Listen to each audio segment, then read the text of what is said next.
और एक breaking news आपको बता दें, सेहर शेख के बयान से शुरू हुआ ये जो पूरा विवाद है वो अब थमता हुआ नजर नहीं आ रहा है। ओवैसी की पार्टी सेहर शेख के बयान का समर्थन करती हुई नजर आ रही है और वारिस पठान ने विवादास्पद बयान दे दिया है और कह दिया है कि मुंबई क्या पूरे देश को ही हरा कर दिया जाएगा।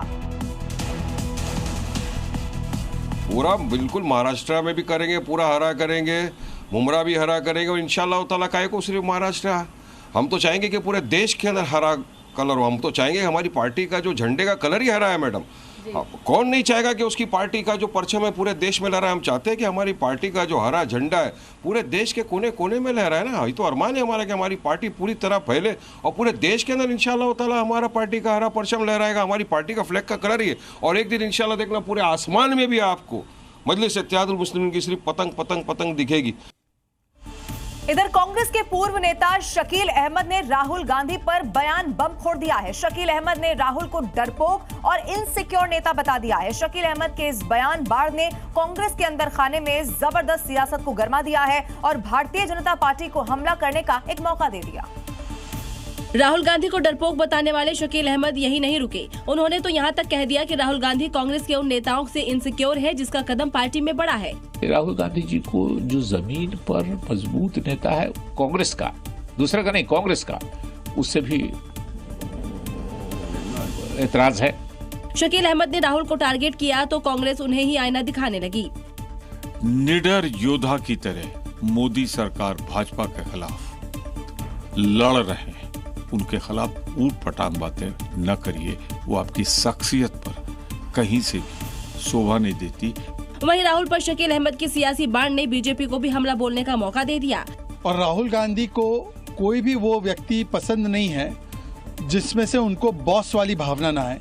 राहुल पर शकील अहमद का ये बयान बम कांग्रेस के लिए नया सिरदर्द बनकर आया है। और इसी के बाद सवाल ये है कि क्या कांग्रेस मुस्लिम लीडरशिप को नजरअंदाज कर रही है और पार्टी में मुस्लिम लीडरशिप हाशिए पर है क्या? ये सवाल इसीलिए है क्योंकि एक और मुस्लिम नेता नसीमुद्दीन सिद्दीकी ने कांग्रेस का साथ छोड़ दिया है। अब इसको लेकर पार्टी के अंदर ही नेतृत्व पर सवाल उठने लगे हैं।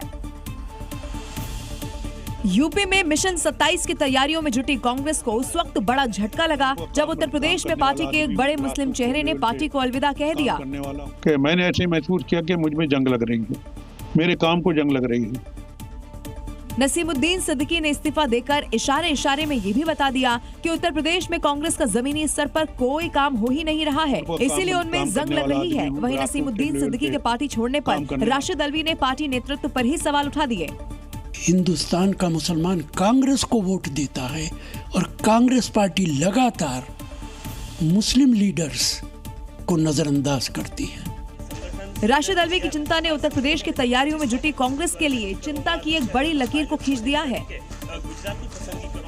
आरजेडी में सत्ता का जो ट्रांसफर है वो अब औपचारिक हो चुका है। लालू प्रसाद यादव ने तेजस्वी यादव को पार्टी का राष्ट्रीय कार्यकारी अध्यक्ष बनाकर बिल्कुल साफ कर दिया है कि अब पार्टी की जो कमान है वो नई पीढ़ी के हाथ में होने वाली है।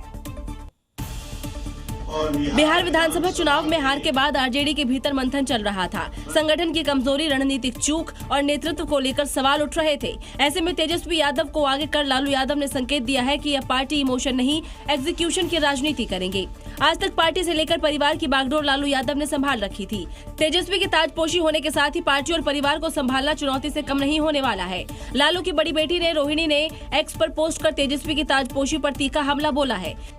सियासत के शिखर पुरुष की गौरवशाली पारी का एक तरह से पटाक्षेप, ठकुर सुहाती करने वालों और गिरोह एक घुसपैठ को उनके हाथों की कठपुतली बने शहजादा की ताजपोशी मुबारक। तेजस्वी के खिलाफ पहले भी रोहिणी कई पोस्ट कर चुकी हैं, इसलिए ये माना जा रहा है कि तेजस्वी के लिए सबसे पहली और बड़ी चुनौती घर के भीतर का द्वंद है।